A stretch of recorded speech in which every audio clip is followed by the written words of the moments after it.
So welcome back guys to We Talk Boxing, and in this video we're going to be talking about the main event which took place on the weekend between Artur Beterbiev and Dmitry Bivol. Now this was a sensational fight from both guys, and my fight of the night. Prior to this fight I had Callum Smith versus Joshua Buatsi as my fight of the night, but this fight between the pair, Artur Beterbiev and Bivol, sensational.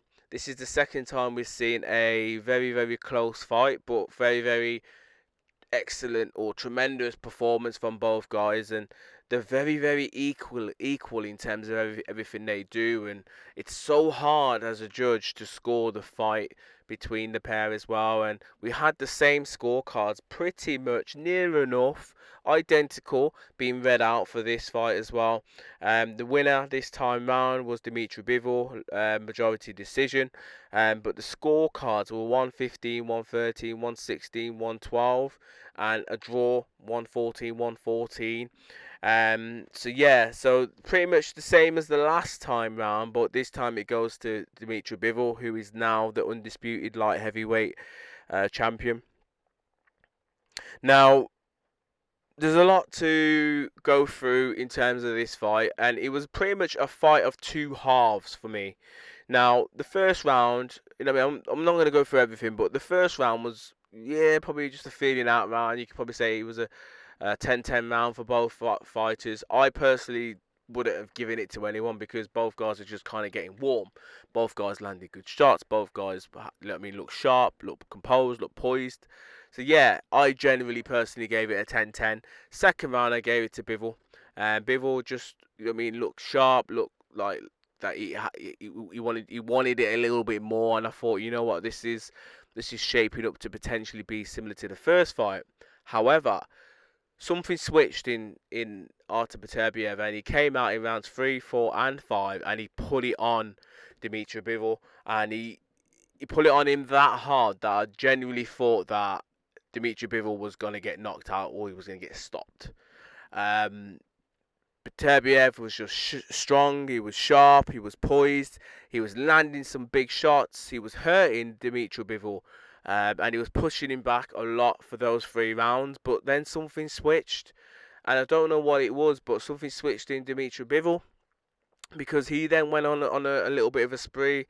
For me, he won 7, 8, and 9 quite comfortably.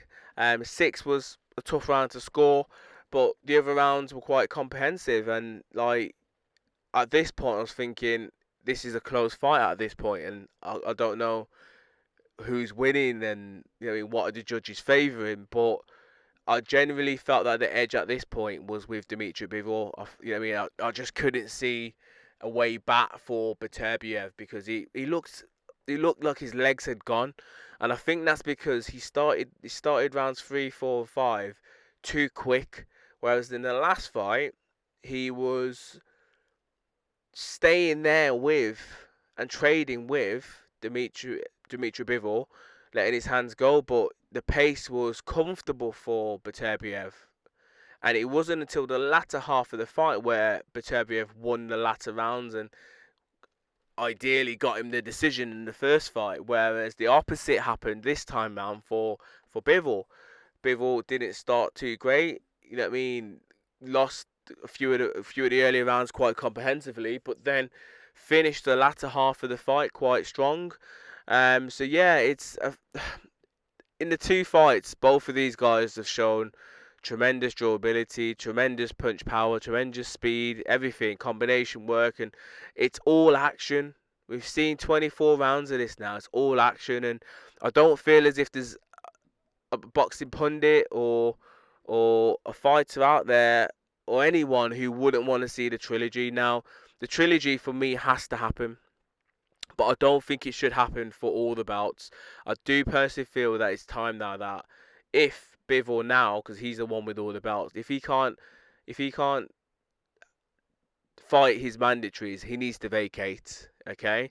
Now I'm quite confident that at least 2 of his mandatories are going to get called. WBO and potentially IBF. They're definitely going to get called. Now, whichever one he chooses to fight next will determine which belt he might try and look to keep. but the other one will more likely get vacated.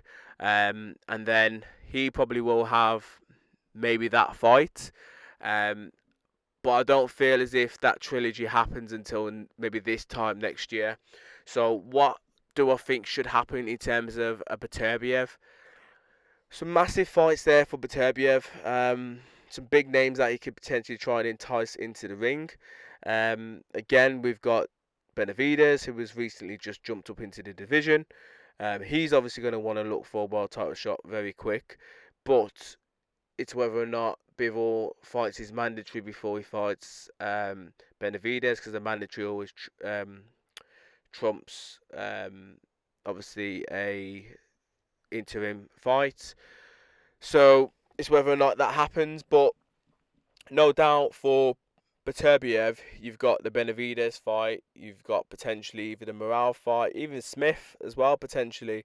Like, let's say that one of the belts gets vacated. Let's say it's the WBO, for example, and we now know that Smith is the interim champion for the WBO. Can potentially Beterbiev fight for that belt, win that belt? Then they could have another third undisputed. Maybe that could happen. We don't know. But if not, is there an opportunity now for an older Beterbiev, who I feel that his legs have kind of probably gone? You know what I mean? Bivol just shown that a little bit quicker, that sharpness, that ability to switch levels and change angles a little bit quicker, and his hand speed was just far quicker for Beterbiev. You know what I mean? Is it time for him now to move up and step up to the cruiserweight division?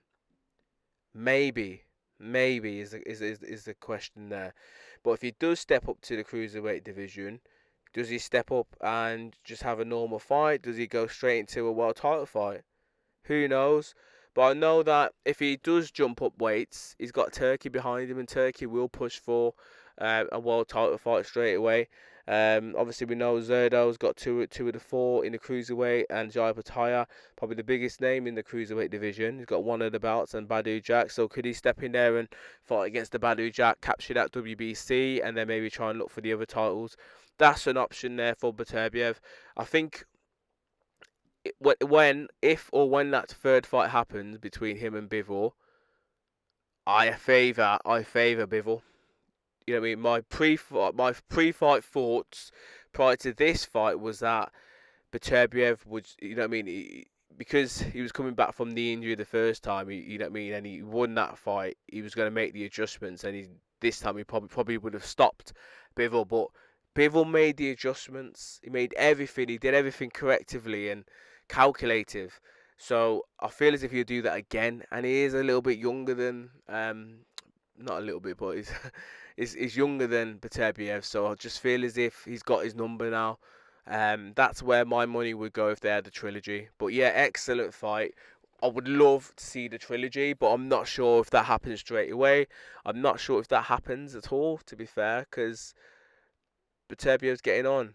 You know what I mean? If he decides to retire tomorrow, it's one of them. He's had a brilliant career. You know what I mean? He's an older man now. Why put yourself through it? But I feel as if his legs are gone. But that's just my thoughts. But brilliant performance from both.